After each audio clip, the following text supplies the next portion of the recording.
So let me guess. You're at this point in time where you feel overloaded with tools, software, technologies, all that in place, right? We hear AI, we hear social media, we hear you have to do all this stuff. Well, I'm here to tell you that's probably not the case. And I want you to just be okay with the fact that you're not the tech guy. That's what I'm here for. I'm here to be your tech guy. I'm here to be your tech solution, your tech resolve. I want to be the person to help you get past whatever struggles you're having.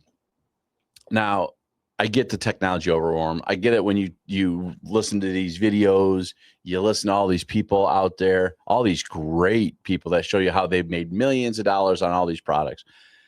And I'm not going to say they're wrong. I'm just going to say they might not be right for you. And I just want to kind of give you a quick story about what that looks like from an early part of my career.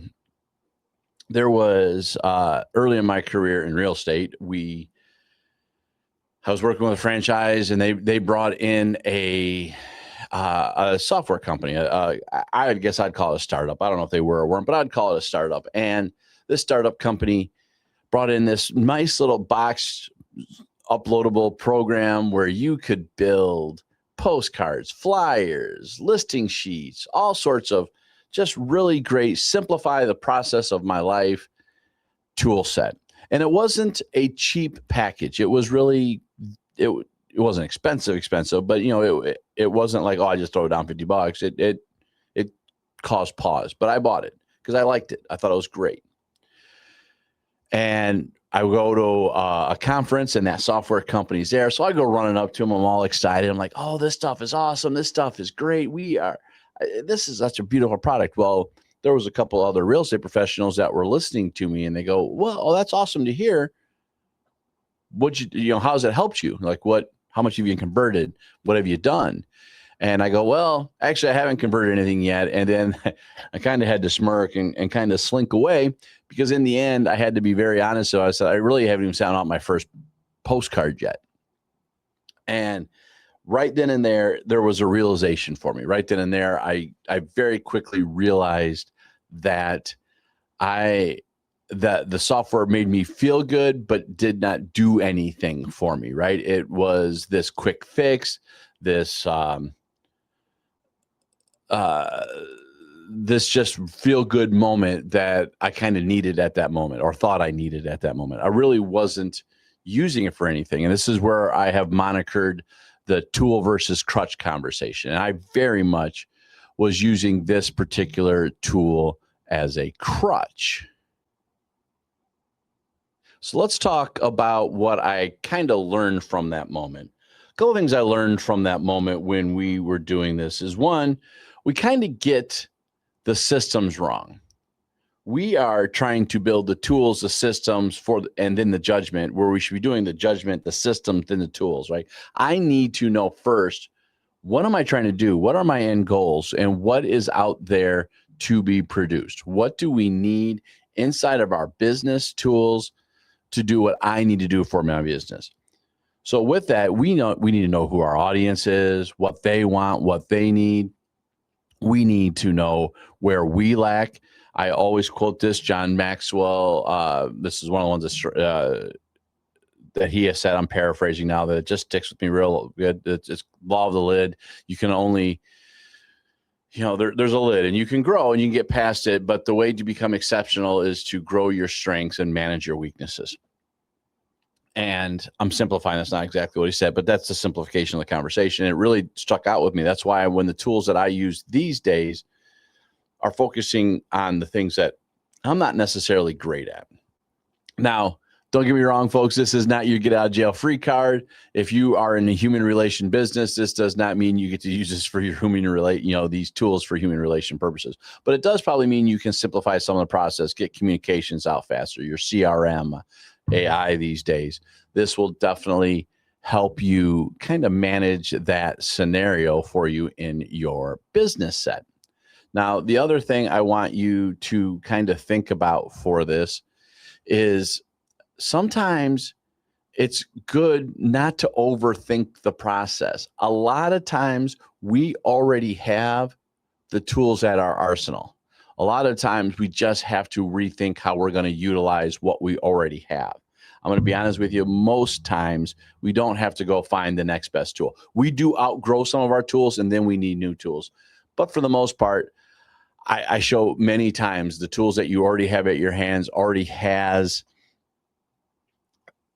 something in place that you can recreate or re-collateralize or reuse in some way that you can make that happen for yourselves in your business.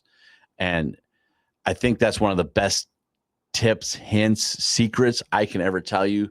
Look at what you have first and go out there. And along that hint, this would be the next tip I can give you as far as this goes, is partner with people, right? Sometimes we get way too close and we get way too focused on this and we can't always see the broader picture. So when you partner with other people, they have their own focus. They have what's considered their own blind spots. We have our blind spots. But when you can come out there and have someone in your world change you and open you up to your blind spots and help you think how to utilize some of this stuff differently, it's really, really helpful.